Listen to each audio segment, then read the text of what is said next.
क्या हुआ जब अचानक अयोध्या पहुंचा सैकड़ों नागों का झुंड। इनका संबंध नागलोक से बताया जा रहा है। आखिर राम मंदिर प्राण प्रतिष्ठा से पहले अचानक इतनी सारी चमत्कार क्यों हो रहे हैं। सबसे पहले गिद्धों का झुंड राम मंदिर के आसपास दिखाई दिया, जिसे जटायु के वंशज कहा जा रहा है। लोग इनकी पूजा कर रहे हैं। इसके बाद कुछ भालू अयोध्या में अचानक से देखे गए, जो कि जामवंत का प्रतीक है। लेकिन अब एक ऐसा चमत्कार देखने को मिल रहा है जो अयोध्या के लोगों के लिए खतरा साबित हो रहा है। आज के वीडियो को बहुत ही ध्यान से देखिए, क्योंकि आज के इस वीडियो में पर्दा उठने वाला है उन तमाम रहस्यों से जो एक के बाद एक अयोध्या में घटित हो रहे हैं। आखिर राम जी का नागों के साथ में क्या संबंध है। आखिर प्राण प्रतिष्ठा से पहले इतने सारे नाग एक के बाद एक अयोध्या में क्यों निकल रहे हैं, वो भी अलग अलग प्रजाति के। दोस्तों, वीडियो में आगे बढ़ने से पहले वीडियो को लाइक अवश्य कर दें और सच्चे सनातनी हैं तो कमेंट बॉक्स में जय श्री राम लिखकर चैनल को सब्सक्राइब जरूर कर लें। दोस्तों, 22 जनवरी सोमवार का दिन अयोध्या में नवनिर्मित राम मंदिर में होने जा रही रामलला की प्राण प्रतिष्ठा का सभी देशवासियों को बेसब्री से इंतजार है। राम जी के भव्य स्वागत की तैयारियां जोरों शोरों पर हैं। ये तारीख कोई आम तारीख नहीं, बल्कि इसके पीछे बहुत ही खास महत्व छुपा हुआ है। आखिर राम की प्राण प्रतिष्ठा के लिए 22 जनवरी का समय ही क्यों चुना गया, इसके पीछे का रहस्य जानकर आपके भी होश उड़ जाएंगे। त्रेता युग में प्रभु श्री राम का जन्म अभिजीत मुहूर्त में हुआ था। 22 जनवरी सोमवार के दिन मार्गशीर्ष नक्षत्र में अभिजीत मुहूर्त का संयोग बन रहा है। यही कारण है कि इस स्थिति में रामलला की प्राण प्रतिष्ठा के लिए चुना गया है। साथ ही यह भी माना जा रहा है कि इस मुहूर्त में रामलला की प्राण प्रतिष्ठा करने से प्रभु श्री राम सदैव मूर्ति के अंदर विराजमान रहेंगे। लेकिन जैसे जैसे प्राण प्रतिष्ठा का समय नजदीक आ रहा है, वैसे वैसे अलग अलग प्रजाति के नाग अचानक ही अयोध्या में प्रकट हो रहे हैं, जो कि अयोध्या वासियों के लिए खतरा बनते जा रहे हैं। लेकिन गिद्धों का और भालुओं का संबंध तो प्रभु श्री राम से बताया जाता है। उन्होंने रामायण में उनकी सहायता की थी, लेकिन इन नागों का श्री राम के साथ में क्या संबंध है। आज की वीडियो में इस रहस्य से पर्दा उठने वाला है। चौंकाने वाली है ये दो प्रजाति के नागों की घटनाएं। अलग अलग क्षेत्रों में बार बार ये निकल रहे हैं, जिनका संबंध वासुकी और तक्षक नाग के साथ में जोड़ा जा रहा है। ऐसा कहा जाता है कि प्रभु श्री राम के भाई लक्ष्मण साक्षात अनंत शेष नाग का रूप है और वासुकी नाग, तक्षक नाग और शेष नाग तीनों ही आपस में भाई हैं, जिसमें तक्षक और वासुकी नाग पाताल में निवास करते हैं और शेष नाग वैकुंठ में भगवान विष्णु की सेवा करते हैं। तो अंदाजा लगाया जा रहा है कि जब प्रभु श्री राम अपने भाई लक्ष्मण, शेषनाग और माता सीता के साथ अयोध्या धाम पहुंच रहे हैं, तो क्या शेषनाग के दोनों भाई पाताल में से उनसे मिलने के लिए वहां पर प्रकट हो रहे हैं। दोस्तों, ये रहस्य बहुत बड़ा है, क्योंकि अयोध्या के क्षेत्र में जब एक सांप को पकड़कर सुरक्षित इलाके में छोड़ा जाता है, तो वही सांप पुनः राम मंदिर परिसर में भी देखा जाता है, जिससे कई बार मजदूरों को भी काम करने में भय महसूस होता है। लेकिन जय श्री राम का नाम उन्हें हिम्मत देता है। आज भी नीचे कमेंट बॉक्स में जय श्री राम लिखकर वीडियो को लाइक करके चैनल को सब्सक्राइब जरूर कर लें। दोस्तों, वैसे तो प्रभु श्री राम का नागलोक के वीडियो के साथ में क्या संबंध है, वो सच्चाई जानकर आपके पैरों तले जमीन खिसक जाएगी, क्योंकि पूरे घटनाक्रम को मल्टीवर्स के साथ जोड़कर देखा जा रहा है, जिसे हिंदी में सृष्टि चक्र कहते हैं। मल्टीवर्स की सच्चाई जानकर आपके भी रोंगटे खड़े हो जाएंगे। जिससे संसार में हम रहते हैं वो सृष्टि व विनाश के चक्र से गुजरती है। इस संसार में प्रत्येक सृष्टि चक्र को एक कल्प कहा जाता है। हर कल्प के 4 युग या 4 भाग होते हैं। दूसरे भाग या त्रेता युग में राम अयोध्या में जन्म लेते हैं और रामायण करके फिर से वैकुंठ लौट जाते हैं। यानी कि अगर आप इस पृथ्वी पर अपना जीवन यापन कर रहे हैं, तो आप जो घटनाक्रम कर रहे हैं वही बराबर घटनाएं किसी और यूनिवर्स या कल्प में आपके ही रूप में आपके साथ पुनः होने वाली हैं या फिर हो चुकी हैं। आगे मल्टीवर्स की सच्चाई को साबित करने के लिए एक ऐसी पौराणिक घटना आपको बताएंगे, जिससे जानने के बाद आपको भी मल्टीवर्स की सच्चाई पर यकीन होने लगेगा। इस दुनिया में केवल 3 विद्वानों को मल्टीवर्स को देखने की और उनमें जीने की, टाइम ट्रेवल करने की इजाजत दी गई है, जिसमें पहले हैं वासुकी नाग और दूसरे हैं तक्षक नाग और तीसरे हैं काकवसुंडी। दोस्तों, देव, तक्षक और वासुकी नाग के बारे में हम आपको बता चुके हैं, लेकिन अब सवाल उठता है कि आखिर काकवसुंडी कौन है और आखिर इन्हें प्रभु श्री राम ने अमर कैसे बनाया।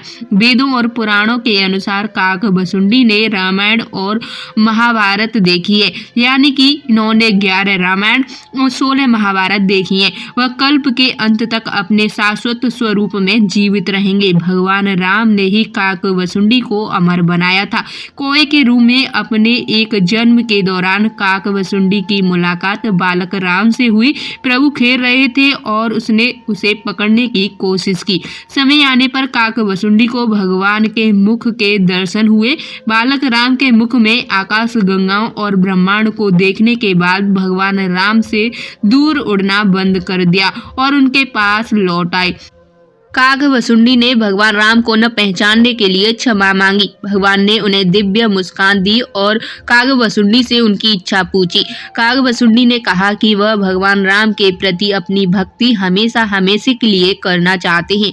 काकवसुंडी के प्रेम और समर्पण से प्रसन्न होकर भगवान राम ने उन्हें आशीर्वाद दिया कि काकवसुंडी को कभी भी मारा नहीं जाएगा, यानी कि ये जीवन पर्यंत अमर रहेंगे और इस कल्प के अंत तक जीवित रहेंगे, जिसके बाद सृष्टि के 27 चक्रों तक वह जीवित रहे और उन्हें अमरता का वरदान प्राप्त हुआ। वे कोए के रूप में जीवित रहे हैं क्योंकि उन्हें भगवान राम के निकट रहने का अवसर मिलता है। जब भी भगवान राम का जन्म होता है, वह अयोध्या जाते हैं और भगवान राम को एक बच्चे के रूप में बड़े होते हुए, खेलते हुए देखते हैं।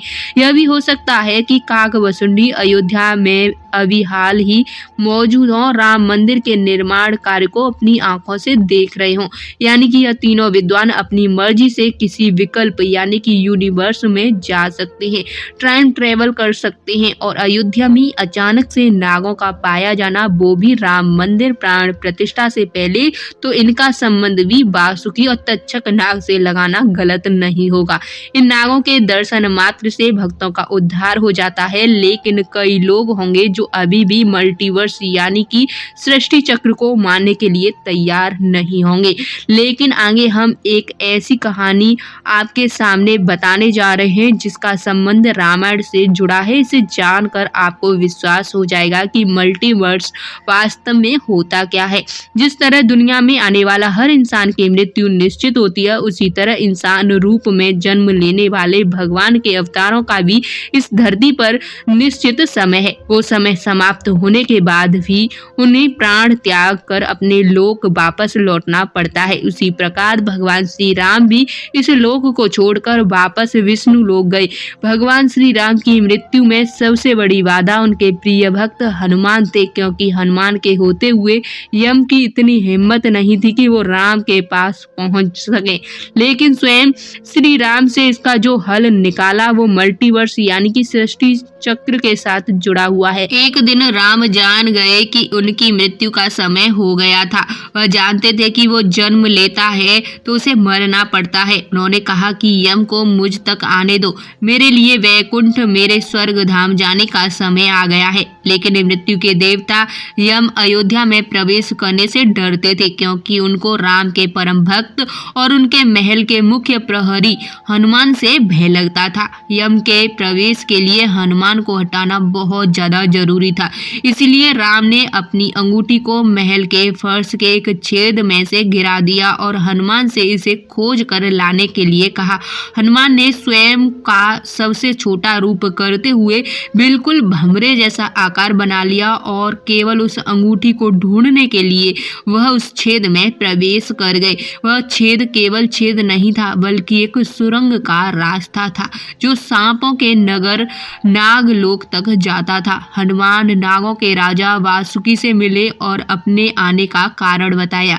वासुकी हनुमान को नागलोक के मध्य में ले गए, जहां अंगूठियों का पहाड़ जैसा ढेर लगा हुआ था।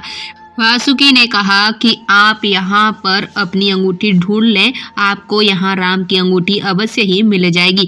हनुमान सोच में पड़ गए कि वो उसे कैसे ढूंढ पाएंगे, क्योंकि ये तो भूसे में सुई ढूंढने जैसा था। लेकिन सौभाग्य से जो पहली अंगूठी उन्होंने उठाई वो राम की अंगूठी थी। आश्चर्यजनक रूप से दूसरी भी अंगूठी जो उन्होंने उठाई वो भी राम की ही अंगूठी थी। वास्तव में वो सारी अंगूठी जो उस ढेर में थी सब एक जैसी ही थी। इसका क्या मतलब था? वह सोच में पड़ गए। वासुकी नाग बोले, जिस संसार में हम रहते हैं वह शुरू भी होता है और प्रलय के साथ उसका अंत भी हो जाता है। प्रत्येक कल्प के 4 युग आते हैं और समाप्त भी होते हैं, और हर सतयुग के अंत में एक वानर इस अंगूठी का पीछा करता है और पृथ्वी पर राम मृत्यु को प्राप्त होते हैं। इसलिए यह सैकड़ों हजारों कल्पों से चली आ रही है और अंगूठियों का ढेर है। सभी अंगूठियां वास्तविक अंगूठियां गिरती रही हैं और इनका ढेर बड़ा होता रहा। भविष्य के रामों की अंगूठियों के लिए भी यहाँ काफी जगह है। हनुमान जान गए कि उनका नागलोक में प्रवेश और अंगूठियों के पर्वत से साक्षात कोई आकस्मिक घटना नहीं थी। यह मल्टीवर्स का रहस्य था। ये राम जी का उनको समझाने का मार्ग था कि मृत्यु को आने से रोका नहीं जा सकेगा। राम मृत्यु को प्राप्त होंगे, संसार समाप्त होगा, लेकिन हमेशा की तरह संसार पुनः बनता है और राम भी पुनर्जन्म लेते हैं। इस घटना के बाद प्रभु श्री राम सरयू नदी में समाहित हो गए। उसके साथ अयोध्या का एक एक वासी भी सरयू नदी में समाहित हो गया। यहाँ तक कि कीट पतंगे और अयोध्या के पशु पक्षी भी सरयू नदी में समाहित हो गए। और ऐसा कहा जाता है कि जितने भी अयोध्यावासी वहां पर रहते थे वे सभी के सभी देवी देवताओं के अंश थे, जो कि सरयू नदी में समाहित हो गए। दोस्तों, जय श्री राम, जय सीताराम, जय श्री राम लला की। आपको वीडियो पसंद आए तो वीडियो को लाइक, शेयर और चैनल को सब्सक्राइब करके कमेंट बॉक्स में जय श्री राम अवश्य लिखें।